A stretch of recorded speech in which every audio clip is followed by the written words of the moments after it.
Earthworks, we finally have a new kick mic. This is the DM6 Seismic. Let's go with that. And this microphone has been in the works for quite a while, so I'm really pumped to have it in the studio today and take it for a test drive on my Masterworks. Now, Earthworks is known for a freakish level of transparency. Their mics sound really honest, and Earthworks has done a phenomenal job of removing a lot of the coloration from their microphones, so you get very realistic, transparent, and honest drum sounds. And tons of audio engineers, myself included, really love this quality. We pay for the instruments that we love. You bought a birch drum set because you like the sound of birch. So when I record a birch drum set, I want to be able to hear all the birchiness. And for this reason, I've never been a huge fan of heavy coloration during the tracking process, and Earthworks most definitely adheres to this same philosophy. Now, the kick drum mic from Earthworks that you might be familiar with is the SR20LS, and I've used that mic many times in this studio. But for me, sometimes that microphone was an underwhelming choice for my kick drum. The SR20LS is definitely a transparent mic, like many Earthworks mics, but I always felt like I had to do a lot of work in post to achieve the sound that I wanted. So heavy compression, heavy EQ, we've all been there. So Earthworks has addressed this head on with the DM6, advertising an out-of-the-box kick drum sound, which is not the kind of marketing language that you'll often see from Earthworks. But when it comes to kick drums, I'm here for it, and I think a lot of other drummers will find this idea of an out-of-the-box sound really appealing. So I'm going to share my thoughts on the new Earthworks DM6 in just a bit, but for now I'll let you hear how this mic sounds, both with and without processing. Check it out.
So the kick drum mic that I've been using for the last few years is the Audix D6. And the reason I've gravitated towards that kick mic is because it has a lot of coloration on it. It just kind of, it's almost like pre-EQ'd for a kick drum. The low end on the D6 is decent, but it really shines when it comes to capturing that modern attack and slap of a kick drum. And that sound really translates well onto small speakers, like cell phones. So let's compare the Audix D6 to the Earthworks DM6 and see which one sticks out.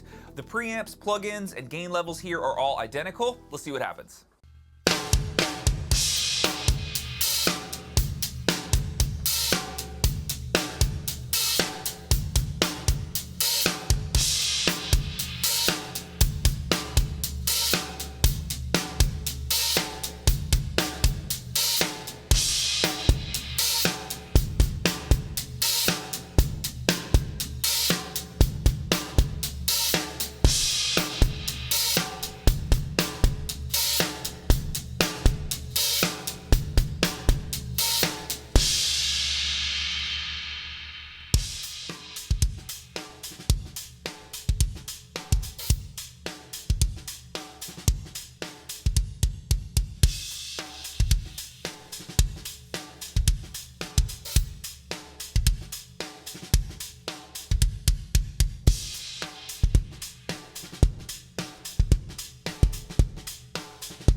the comparison that you just heard, the Audix D6 was mounted via the Kelly Shoe system. This is a microphone mounting system that lives inside of your bass drum, and it floats your mic right in the dead center of the kick drum. Now, in my experience, this has been one of my favorite ways to mount a kick drum microphone because you have such an advantage being inside of the drum, and it optimizes for attack, being that you can get the capsule of the microphone like 6 inches away from the beater. Now, currently, I don't have the right mounting clip to suspend the Earthworks DM6 with the Kelly Shoe system. So the DM6 was mounted in the traditional position, right at the bass drum port, but in the comparison that you just heard, the Audix D6 was where I normally keep it, in the Kelly Shoe system, up inside of the kick drum. Now, in my opinion, that gives the Audix D6 in that last comparison a bit of an advantage because it has arguably the better mic placement, especially if you're taking into consideration how much slap can be captured. The Audix D6 is 6 inches from the beater, while the DM6 was at the bass drum port. And I think that fact alone will let the DM6 speak for itself,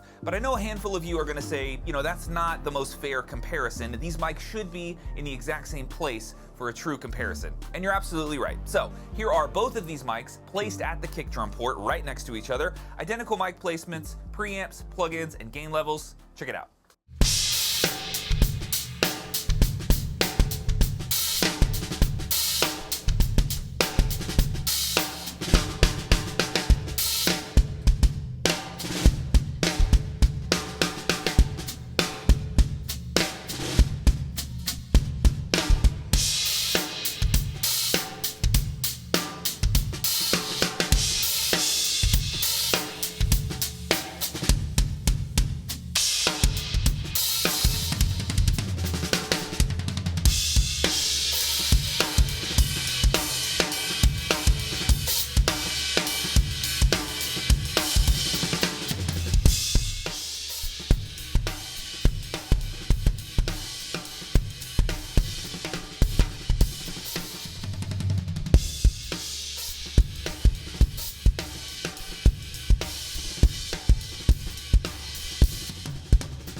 Please, if you can, do me a favor and tell me what you heard down in the comments below. Remember that everybody watching this video is using some kind of different playback device, ranging from, you know, various models of iPhones to Androids, laptops, iPads, soundbars on your TV. So your input is really appreciated. Tell me how these mics sounded on your audio setup. I would love to hear your thoughts. So what is my personal opinion on the DM6? I think Earthworks has a serious home run microphone here. Much like the DM20 that Earthworks makes, I can genuinely see this mic becoming a drum industry standard where you just see it used everywhere.